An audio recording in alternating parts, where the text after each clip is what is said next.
Allahun Ta'ala falenderoj dhe prej tij falje dhe ndihmë kërkoj.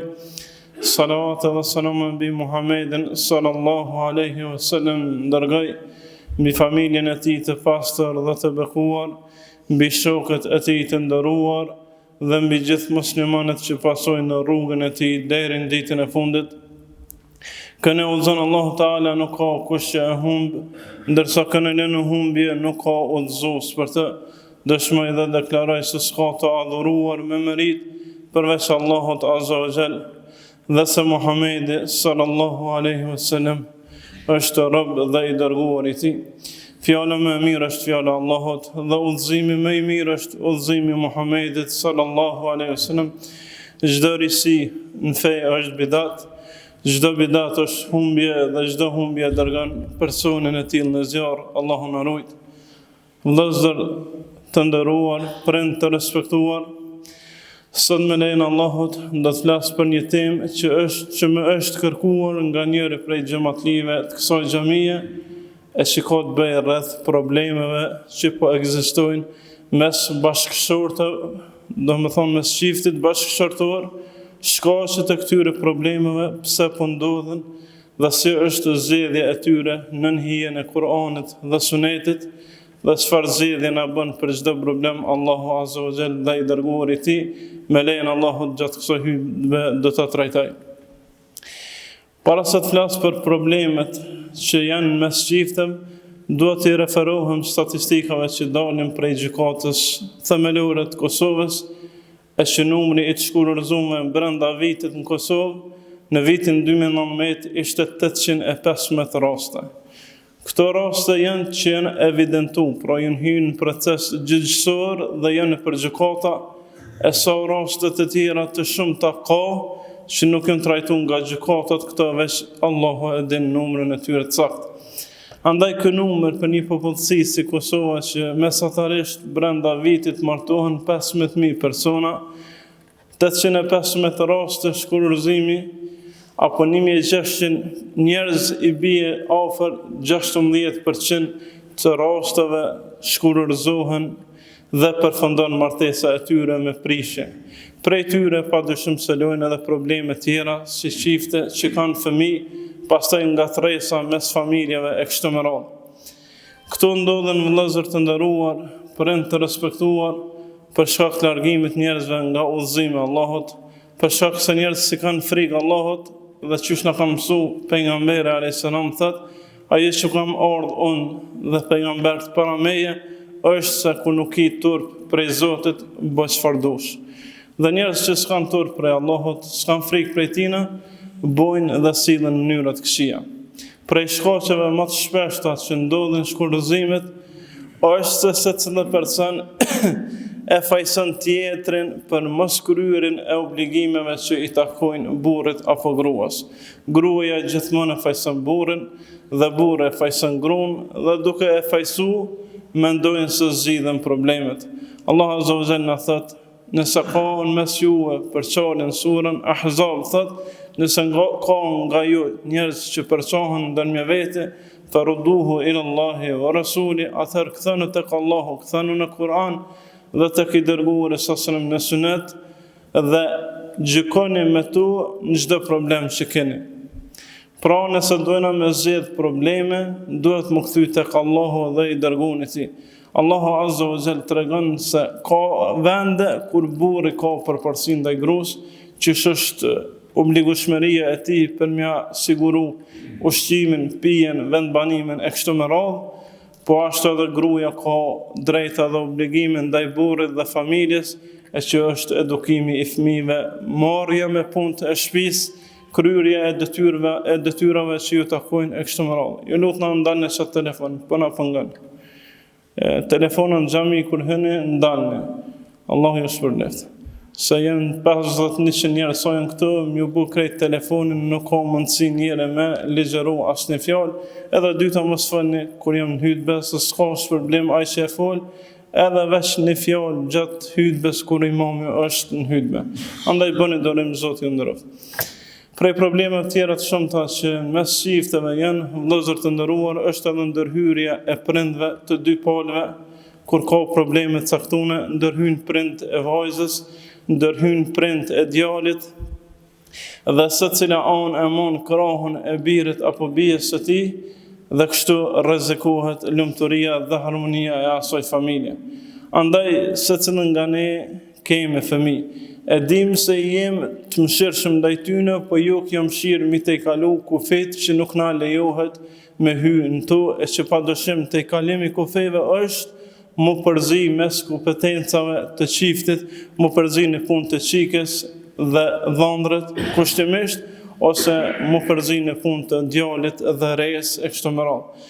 Andaj, ashtu si që jeni të martum, si që nuk keni pas shef që tjertë me ndërhy në familjet juve, nuk do të me ndërhy prindi, gjyshi e kështu me radhë, në problemet që janë mes qiftit, veç nëse kërkohet prej anës tyne në ndonjë sharim eventual, por pa marë anë djalit apo vajzës, sepse kush gjykon, jo me listë Allahut Azza wa Jall, me epshe, Allahu Azza wa Jall në surën Maide tregon se gjendja e tij është ose është i padrejt zullumsor, ose është fasik i prisht në shpirt, ose është shafir i dalën prej feje. Andaj Allahu na ruaj prej këtyre gjendjeve. Allahu Azza wa Jall thot: "Fa ulaika humul fasiqun, fa ulaika humul zalimun, fa ulaika humul kafirun." Ata që nuk gjykojnë drejt me ligjin e Allahut janë të prisht, janë fasika, janë zullumsor dhe janë kufar. Allahu na ruaj. Nëse lejojnë dhe e shohin ligjin e dunjas më të mirë se ligjin e Allahut, padyshim se njëri del pe fesë dhe s'ka hisën islam. Allahu na ruaj për këtyre gjendjeve. Andaj vëllezër të nderuar, prind të respektuar, çdo mosmarrveshje ka ngritje gjakra dhe çdo ngritje gjakra dëshiron që të qetësohen dhe ftohje gjakra e ju të bëhemi si shembulli i benzinit, të hedhim zjarr dhe të ngrijnë probleme të ndryshme. Sepse nëse një çift ndahet, atëherë kanë 2, 3, 4 fëmijë, ata fëmijë do të jetojnë pa prind, pa për kujdesin e babës ose nanës, dhe pastaj do të bëhen barë e shoqënisë. Askush nuk i këshyr që i këshyr baba i tij, askush nuk i këshyr që i këshyr nana e tyre. Andaj të mundohemi të ndrejshim dhe jo të prishim. Pejgamberi sallallahu alaihi wasallam thotë, prej veprave më të mira që robi ka mundësi mi bën këtë jetë është ndrejshja e dy njerëzve që nuk pajtohen. Po ashtu thotë, prej 3 rasteve kur lejohet njeriu me gënjy, është që ti ndresh disa njerëz që janë prishur. Për shembull, më thonë filane po fal ke mirë për ty, filane ta ka hatren, ka gabu ndaj teje, është mirë më u kthy e kështu me radhë. Lejohet në këto raste edhe me gënjy për vetëm qëllim që mu bashku. Po ashtu pejgamberi sallallahu tregon se gradat e shejtanëve ngriten tek iblisi, tek kryesori i tyre, në varësisht prej veprave që kanë bo, vinë shejtant dhe i thojnë iblisit, unë sot e kam bo filan vepre, unë sot e kam bo filan vepre, dhe nuk e merë për të madhe, ndërsa njëri thot, unë sot e kam da burin pej grus, thot ti ke bo vepër shumë të madhe, dhe e gradën me gradat e sherët. Allahu na ruaj. Andaj kush do me kënaq iblisin dhe ushtrinë e tij, të bëhet shkak për mi ndas çiftet, ndërsa kush do me kënaq Allahun dhe dërguarin e tij sallallahu alaihi wasallam, ditë kur e takojnë pejgamberin sallallahu alaihi wasallam, bëhet shkaktar me rujt lidhjen bashkëshortore, me rujt familjen, sepse kemi përgjegjësi për Allahut dhe kena më llogarit për çdo gjë që bëjnë në këtë dunjë. Ndoshta njeri harron, por dini se Allahu Azza wa Jall nuk harron. Wa ma kana rabbuka nasiya. Allahu Azza wa Jall thot, mos mendoj kur që Zoti jet harron ndonjë gjë që ju keni bë. Allahu na ruaj. Aqulu qawli hadha wastaghfirullaha li wa lakum. Alhamdulillahi wa kafa wassalatu wassalamu ala Mustafa wa ala alihi at-tayyibin at-tahirin wa ala alihi at-tayyibin wa ala alihi wa ashabihi ajma'in. Allahu Ta'ala falenderoj dhe prej tij falje dhe ndihmë kërkoj. Salavat dhe selam mbi Muhammedin sallallahu alaihi wasallam, dërgoj mbi familjen e tij, shokët e tij dhe gjithë muslimanët që pasojnë rrugën e tij deri në ditën e fundit. Po ashtu vëllezër të nderuar, prej shkaqeve të prishjes së çiftit është edhe mëkatet që njeriu i bën larg syve familjes së tij. Shumë është për hop tradhtia bashkëshortore prej dy anëve, edhe prej anës së femrave, edhe prej anës së mashkujve, me zispresin më largu prej syve që njerëzit i njohin dhe me haru shikimin e Allahut Azza wa Jall. Sa raste ndodhin që rezultat i ndarjeve tyne është tradhtia, apo e ka tradhu burri gruan, apo gruaja burrin e kështu me radhë, e që kjo tradhtare nuk është i mirë pritun as tek familjarët e tij e lere në rrethin e gjan. Andaj ata njerëz që dojnë me pas jetë komode, jetë mirë në jetën e kësaj bote, duhet me qenë Allahu Azza wa Jall mas shumë të që i frigohen, dhe duhet me ditë se shikimit Allahut nuk kanë mundësi mi mshef. Allahu Azza wa Jall thot wallahu basirun bil ibad, dini se Allahu i sheh robët e vet kudo që janë. Andaj edhe nëse nuk të sheh gruaja, edhe nëse nuk të sheh burri, edhe nëse nuk të sheh dikush që të njeh prej fshatit, prej qytetit, prej lagjës, dije mirë se të sheh Allahu Azza wa Jall dhe shikimi i tij nuk i mundësi mi mshef. Ata njerëz që e shohin shikimin e gruas më të madh se sa shikimin e Allahut, te këta ka vlerë gruaja më shumë se Allahu. Këta njerëz i frigohen gruas më shumë se Allahut dhe frigohen prej rrezikut të saj më shumë se sa prej xhehenemit që Allahu Azza wa Jall ka përgatitur për ata njerëz që bojnë zina, amoralitet. Allahu Azza wa Jall thot që me jaktul, ata që e vrojnë njënë tjetërin dhe ata që bëjnë zina kanë përfundim në xhehenem. Allahu Azza wa Jall yudhaf lahumul adhabu yawm al-qiyamah, ja u dëfishon aty në dënimin ditën e gjykimit dhe i mban në xhehenem për një periudhë gjatë. Andaj ata njerëz që janë fut në rrugë e amoralitetit, padyshim se do të përfundojë jeta e tyre e poshtër në këtë botë, do të jenë të poshtruar në këtë botë, dhe po ashtu kur dalin për Allahut do të jenë të poshtruar.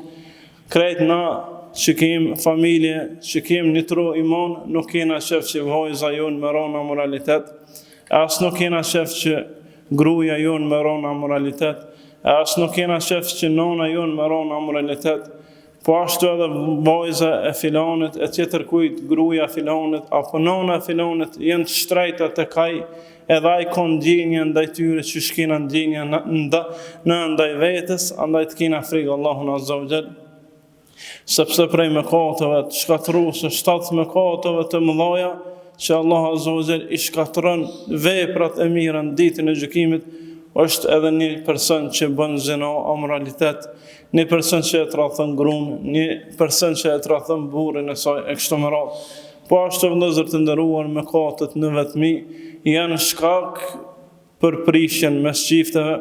Sa kemi ndarje, sa kemi thirrje, sa kemi telefonata që thonë po e përcjelli burrin ose po e përcjelli gruan dhe po futet, po shikon çka nuk kam shef, çka Allahu Azza wa Jall nuk është i kënaqur, futen në internet dhe shikojnë pamje të shëmtuara, shikojnë seriala të fllihur e kështu me radhë, po ashtu vajzat e tyre postojnë foto të zhveshura pothuajse dhe dalin në rrugë të zhveshura dhe burri asnjëherë nuk turpërohet prej Allahut Azza wa Jall dhe nuk i janin hiç që Allahu Azza wa Jall ka me llogarit për atë vajzë, ka me dënu pëse s'ka qenë shkaktar, ajo më mbulu, ka me dënu pëse s'ka qenë shkaktar, ajo më ju kthy fesë të Allahut, sepse pejgamberi sa më thot kullukum ra'in wa kullukum mas'ulun an ra'iyati, krejt ju jeni përgjegjës dhe secili keni më dhënë përgjegjësi për Allahut, për familjen e vet.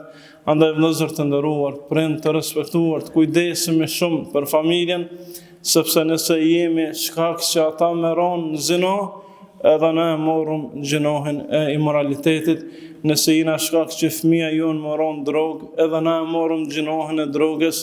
Nëse jena shkak që fëmia jonë më hy rrugëve të këqija, edhe ne e morëm gjinohin e tyne, pa na u paku asgjë prej atij gjinohit, ndërsa nëse jena shkak për me pështu këtë rini, me largu prej rrugëve të këqija, me lejen Allahut, kemi me qenë shkak për marrjen e shpërblimeve prej Allahut Azza wa Jall, pa na u paku asgjë prej tyne.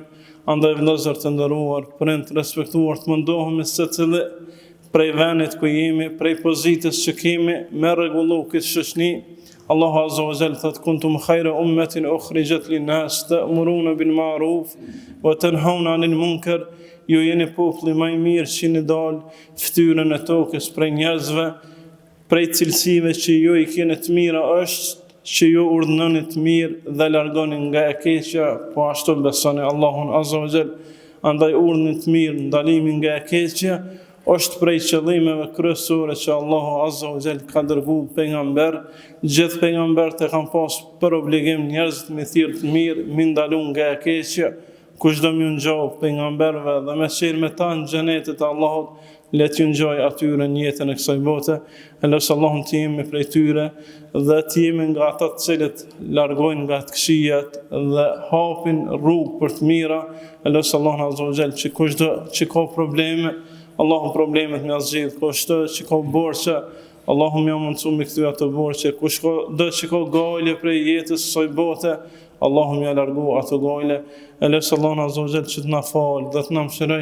Elos Allahun Azza wa Jall që askush në këtë vend dënimin e tij mos të shijoj, sepse në xhenem Allahu ka përgatitur dënime të dëmshme, s'ka syri, s'ka pa, vesh, s'ka ndëgju, edhe kërkojt mendja si ka shku. Na mjafton që dënimi më i lehtë në të është kpucat me zjarr dhe të vlojnë trut. Allahu na rujt. Në dynjë nuk na pa asnjëherë dikon të ecë me kpucat me zjarr duke i vlu trut, kështu dënon Allahu. Kështu që vëllezër të nderuar, të lutem Allahun Azza wa Jall shumë na ruaj prej zjarrit të xhenemit dhe të lutem Allahu na forcojnë këtë